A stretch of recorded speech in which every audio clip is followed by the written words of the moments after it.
Hello, I'm Kate Bavelock with the Sandwich Chamber with my weekly chamber update. I have today with me as a guest Greg Smith, the town's Director of Planning and Development. And I asked Greg to join me today because we're getting ready for the October town meeting as a community, and there's some very important zoning change articles on the warrant for October. And those zoning changes tend to be often difficult to understand if you're not don't have some background in what we're working on. So welcome, Greg. Thank you, Kate. Nice to be here. Do you want to give me a synopsis of some of the changes that you're proposing in October? Sure. Well, we have been working, when I say we, I mean the planning board and I have been working for the past year and a half on rewriting pretty much the entirety of the zoning bylaw. And the idea behind it really is to deal with some of the inconsistencies that are in the current bylaw. And so what we've done is we've taken the entire bylaw, we've rewritten it, and we're breaking it down into thirds. And so what we're bringing to town meeting in the fall primarily are some new bylaws that we've written. One of them is called the Development Agreement Bylaw. Another one is called Plan Review. And a third one is called Site Plan Review. And that is really part of the overall rewrite. We're also looking at the use table in the bylaw, and we're actually making a significant number of changes to that we can talk about in a little while. Okay. So tell us a little bit more about why you're proposing this and what you're trying to achieve. Sure. Well, like I just said, the bylaw, there are some inconsistencies in the current bylaw. But I think one of the things that when you look at the town and you look at the way the town has changed over the past 30 or 40 years, the bylaw really hasn't kept up. We've had a series of master plans that have been done. We've had a series of other studies that have been done in the town over the years. And the zoning bylaw really hasn't kept up with some of those studies and some of the changes that the community that have occurred within the community over the past 30 or 40 years. So the idea is to kind of step back, look at the bylaw in its entirety, look at it a little more holistically and say what is it that's not working, what is it that is working, take out what isn't working, obviously make the changes that are necessary, and keep what is working. Okay. Can you give us a couple highlights of the proposed changes, some of the specific things? Sure. Well, one of the things to really help people understand the zoning bylaw, I think, is to take a little step back and look at what the county planning agency is trying to do. And the county is trying to channel development into areas of town where it really makes sense.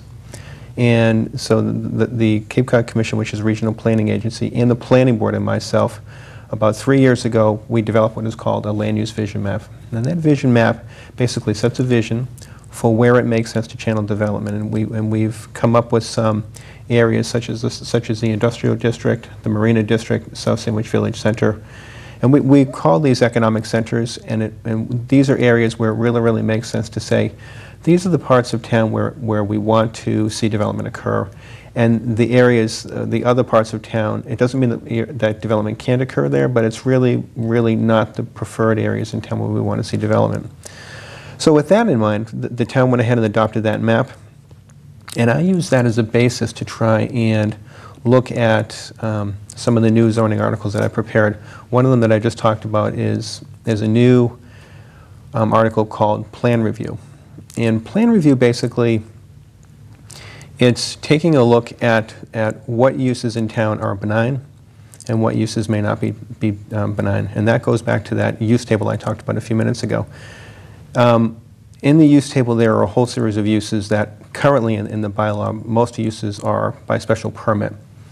And what I'm trying to do, and the planning board is trying to do, is to say, do we have to have so many uses be allowed by special permit? Can we have more that are allowed by right? By right simply means it's easier to get your permit, and when you go through the special permit process, a little bit more time-consuming, more expensive, a little more onerous. By right being a simpler method, can we look at the use table and make a determination and have more uses that are, again, that I determine are more benign? And can we tie those to a simpler review process? If you are a project of a certain size and you're located in one of these economic centers on the land use vision map, then you're allowed to go through this more expedited review process. Mm-hmm. And the expedited review process, what makes it simpler is, again, you're not having to get a special permit, so you're not having to do a butter notification. We're not required to notice it as a public hearing. The costs are lower, and the timeframes are extremely more accelerated.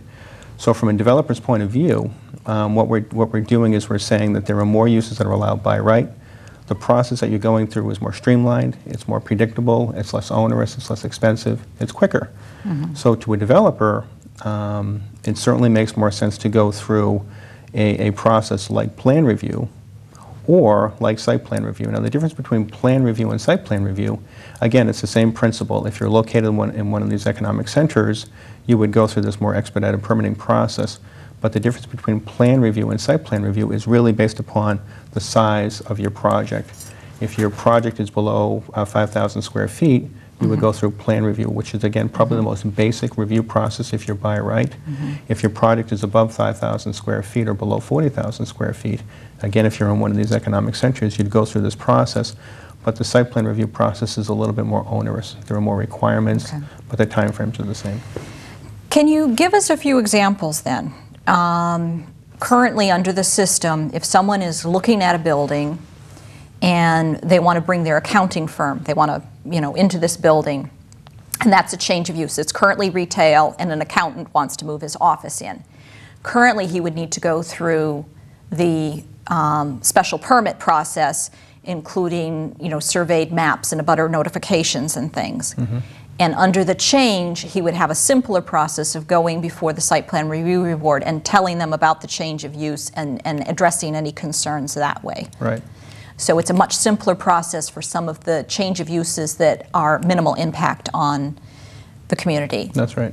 But someone who is looking to change a site from retail to, I'm trying to think of something that might have some hazardous waste issues, like an auto repair shop with waste collection, they still have the higher level of permitting to go through so that anything hazardous or negative to the neighborhood might be caught at that level with controls put in place.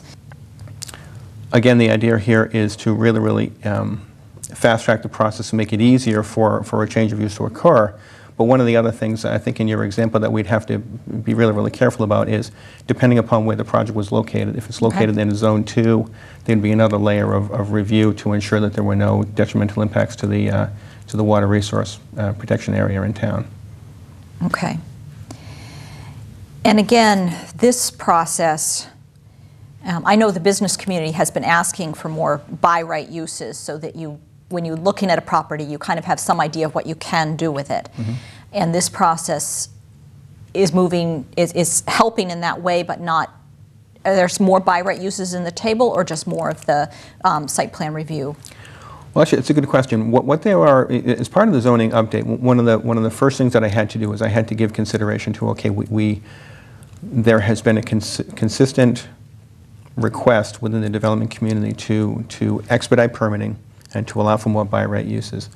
And so that meant looking at the use table and trying to determine what was currently, today, requires a special permit, but what really is more of a benign use, and what can we say that maybe that doesn't require a special permit, maybe we can have that be by right. So again, that effort took quite a long time, and working with the planning board, we were able to significantly increase the number of uses that are currently requiring special permit, and we shifted those to by right. So again, that is something that the development community was calling for, and it's something that we were able to accommodate. But again, we have to get back to the whole notion of checks and balances, because one of the things that we have to be careful about is a classic by right use basically is, if it's by right, you go to the building inspector and you get a building permit. And we have to be careful about that, and so a lot of thought was given to, let's create a review process that, again, like I said a few minutes ago, is less onerous, less expensive, less time consuming, but what it does do is it provides some assurances to the community that the planning board is still driving the bus here, and we still are requiring applicants to get permits for by right uses, but those permits again are much easier to get. The requirements are much simplified, and the review process is much more But quick. even with by right uses, there's still parameters.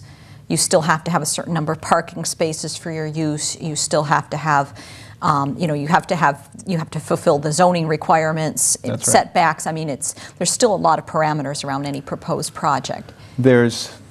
And again, we spent a lot of time thinking this through, and one of the things that we've done is, just like you had said, there still are requirements, there are still setback requirements, there are lot coverage requirements, and so on. But what there also are the requirements that you would need or an applicant would need to comply with are very, very explicitly spelled out. So all the requirements, everything that you need to do are very, very clearly indicated in the bylaw, which is currently not the case in the current bylaw. So we're making some significant changes that put everyone on notice about what exactly they need to do, what the timeframes are. And all you have to do if you're going through plan review or site plan review are meet the requirements that are clearly spelled out in the bylaw, and if you can meet those, you get your permit. Okay. So that's some of the changes to the use table and site plan review. What about some of the other changes that are being proposed? Well, those really are probably the two biggest ticket items are plan review and site plan review. One of the other large changes that we're calling for is we have written a development agreement bylaw. And the development agreement bylaw, it's a Cape Cod Commission tool. And what a development agreement allows a community to do is to look at a development project, a large-scale development project, and look at it in its entirety and go through a review process with an applicant, the town, and the Cape Cod Commission. And instead of dealing with a project kind of piecemeal, going through a review process with the Cape Cod Commission piecemeal, which is very often the case, we get to look at it in its entirety, look at what the impacts of the project are in its entirety, figure out how we're going to mitigate those impacts in its entirety, which is really something that the town has never really done before. And we haven't really done it before because we've never had a bylaw like this. Mm-hmm. We've never really had a project like this, but we have. The town currently is dealing with a developer who's looking at a very, very significant redevelopment project in town here, and the development agreement is the perfect tool to allow for a large multi-phase project to occur without having to deal with it piecemeal. Piecemeal is time, it's money, it's an expense that's really unnecessary, and dealing with it holistically, looking at it holistically really makes sense. And so the development agreement tool allows us to do that. So what are the benefits of a development agreement? It's an agreement between the Cape Cod Commission, the town, and the developer. That's right. On what you think that this area should look like. That's right. And why would you want to do that holistically? Well, I mean, again, I think really the idea here is the kind of the traditional way of going through and looking at a large project is to do it piecemeal. So if we use the example of what's going on right now, there's an idea of building a multi-phase project at South Sandwich Village Center. This would probably take up to 10 years to build and would clearly be done in phases. Now, if we didn't do a development agreement, what would have to happen is every time we triggered a Cape Cod Commission review threshold, we'd have to go back to the Cape Cod Commission for a separate review, which is really extremely inefficient when you're dealing with a large-scale multi-phase project like this. With the development agreement, instead of going back in a piecemeal fashion, you can step back and you can say, what is it exactly we want to achieve over these next 10 years? And you can spell out what the impacts are going to be associated with this multi-phase project, and you can set up a means through the development agreement process whereby you're going to mitigate those impacts in a phased manner as well. So it really results in a better planned project. It's much more efficient for all involved, whether it be just the town or the actual applicant or even the Cape Cod Commission. It's really an efficient development tool for everybody involved. So the development agreement that's in the new bylaw, is that specific to an area of town, or is that just giving town leadership authority to enter into some kind of development agreement? That's a great question. Initially, the idea was to just have the development agreement be subject to South Sandwich Village Center because, again, that is the large-scale project that is currently it's in the design queue right now, and it's really being done very responsibly, and we're really excited about it. But the planning board, after holding a series of public hearings and having a series of public meetings on the development agreement, decided that it made more sense to actually open it up to the entirety of the town, so that what we wouldn't have to do is we wouldn't have to keep going back to town meeting and asking for separate development agreements for other areas in town, which actually I think makes sense. Okay. So the development agreement that we'll be bringing to town meeting in the fall calls for anywhere in town where there's a project that would be subject to the benefits of a development agreement, you can enter into it without having to go back to town meeting for that permission. So in this development agreement bylaw, what kind of authority does it give the town to do? And that's kind of a leading question. If you were if you lived in a neighborhood near South Sandwich Village and you had specific concerns about traffic or wastewater, is this the time that those details will be gotten into, or is it much broader than that? No, actually, and that's a great question. One of the things that the development agreement does is it allows for the town to be a party to this agreement. And that agreement, when we talk about an agreement, it basically means looking at the project and looking at the design of the project, how the project is going to function, and as a result of that function, what are some of the issues that are going to have to be dealt with.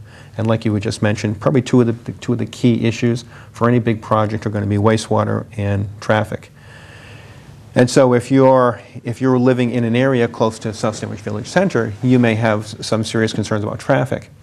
And so as part of the development agreement process, the planning board very, very likely would be the entity for the town that's negotiating with the Cape Cod Commission and the developer on how are we going to go ahead and we're going to mitigate the impacts associated with this development.